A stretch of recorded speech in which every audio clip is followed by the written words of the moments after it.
Toronto and Calgary's unemployment rate is absolutely surging, and a former Bank of Canada governor is saying that the country is in recession. So basically, we've been talking about this for a long time, as you guys will know that are following the channel. So what recession? Toronto's jobless population hits pandemic levels. So just for a second, think about where we were economically speaking during the pandemic. Obviously, there was massive shutdowns, unprecedented amount of stimulus that came out as a result of that. There was so much going on back then, which really made the economy just so weak and so bad. And now they're saying unemployment is at the same levels. I mean, that is crazy when you really think about it, considering some would say we're not even in a recession. And it's fantastic that the Bank of Canada is cutting rates, like Chrystia Freeland said. So right now, you've got the unemployed people in Toronto up to 380,000 people. So if you compare that to the unemployment rate nationally, it's around 6.8%. It's much higher. So Toronto unemployment has been on the rise, but really took off last month. The region's seasonally adjusted unemployed population rose nearly 24%, plus 73,200 people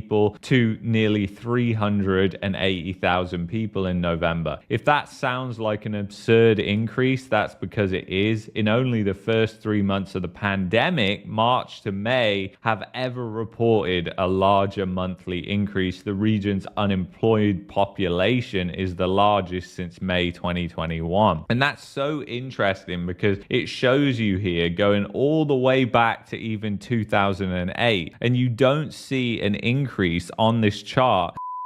YouTube has wrongfully demonetized this channel. Please help support the content if you can by going to the links in the description or the pinned comment. Buymeacoffee.com/Market Mania. Go to my X and retweet the tweet, which is linked below. You can also get a VPN with ExpressVPN that would help me out a lot. We have an affiliate deal with ExpressVPN. Thank you so much for your continued support. Like you've got right here, and that's the thing that they're pointing out as well, is they're saying that only during the pandemic here, where unemployment skyrocketed and it was very brief, have you had this happen. And now it's going up in a much more stable trend, although it's really starting to skyrocket. And the thing is, this isn't just Toronto where this is happening. So nearly 1 in Toronto workers are unable to find a job. So the Toronto unemployment rate was already higher than average, but that didn't stop it from surging. The region's unemployment rate added 1.7 points, hitting 9.2% in November, rising a whopping 40% year over year. It's at the highest level since July 2021, with nearly 1 in 10 workers struggling to find employment. This kind of environment has never been seen outside the deepest of recessions, consistent with the pandemic and the Great Recession. So really, what A Better Dwelling is doing a good job of pointing out here is just how bad the economy is, specifically in these centers where a lot of immigrants are going to. So it's not just Toronto, like I said. So now we'll go to Calgary, and you're having a similar thing happen there with the unemployment rate in Calgary. So even a cleaning job is hard to find now in Calgary, say these newcomers. So it's really interesting what's going on. And then if you look at this chart here, you can see this is immigrants landed in the past 5 years or less, and you can see how this shot up. This is the population, and you can see it says here in Alberta, immigrants who have been in Canada for less than 5 years are facing an unemployment rate that edged above 16% in August, near what it was during the worst of the pandemic shutdowns. So unfortunately, what that means is a lot more people who are coming to Canada, guess what? They can't actually find work, and that is very, very alarming. YouTube has wrongfully demonetized this channel. Please help support the content if you can by going to the links in the description or the pinned comment. Buymeacoffee.com/Market Mania. Go to my X and retweet the tweet, which is linked below. You can also get a VPN with ExpressVPN that would help me out a lot. We have an affiliate deal with ExpressVPN. Thank you so much for your continued support.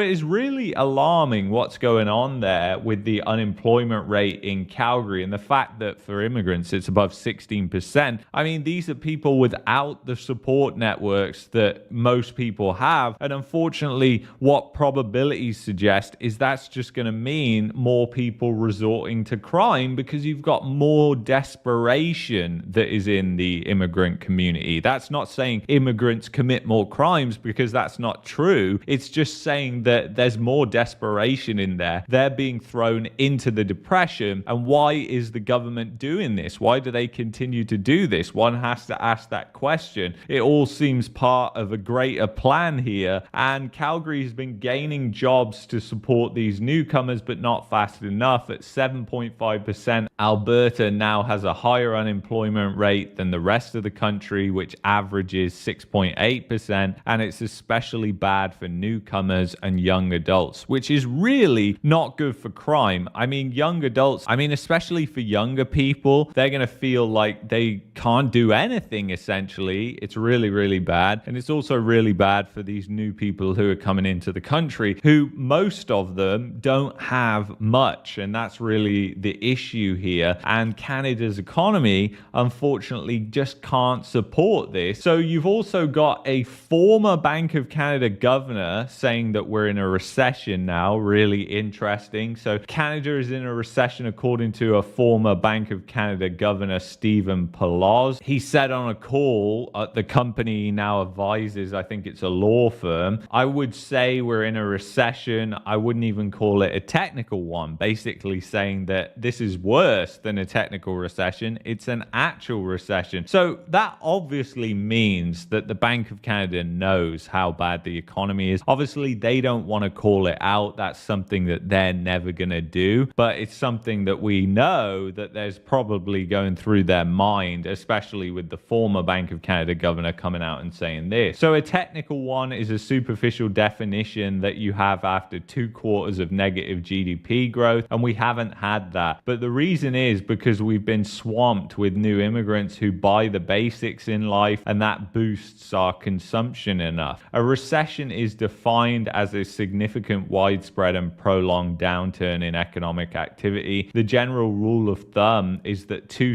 consecutive quarters of negative gross domestic product, GDP growth, indicate a recession. So again, that's really interesting that he pointed that out there, because can you ever imagine the current Bank of Canada governor, as he sits right now, coming out and saying something like that? And obviously it shows just how butchered these numbers are and just how misleading all these growth numbers are. And like I've been saying on this channel, we've been in this GDP per capita recession since 2022, and now we're in a depression essentially. So last Friday, Statistics Canada reported that the gross domestic product, GDP per capita, fell 0.4 for the 6th consecutive quarter in a row. So we're going on nearly 2 years now, and you've had this happening, GDP per capita falling. That means the wealth and prosperity, the shared wealth of the country, is declining, because guess what? The economy, the GDP numbers may say that we're just doing okay-ish. I mean, they even don't say the economy is firing on all cylinders. They say it's just growing a little bit and sustaining itself. But that's all due to the fake growth that we've seen from immigration. So it's going to be really interesting to see what happens moving forward with the reduction in these immigration programs. I mean, it doesn't take a rocket scientist to work out what it's going to do to the GDP numbers. And then you've got to ask yourself, well, what does that force the Bank of Canada to do? Because even though they say that they're guided by stable money, they're ignoring that with the massive decline in the Canadian dollar. So very, very interesting. Anyway, if you want to help support the channel, please go to expressvpn.com/marketmania. If you've enjoyed this video, highly recommend that you check out that video there.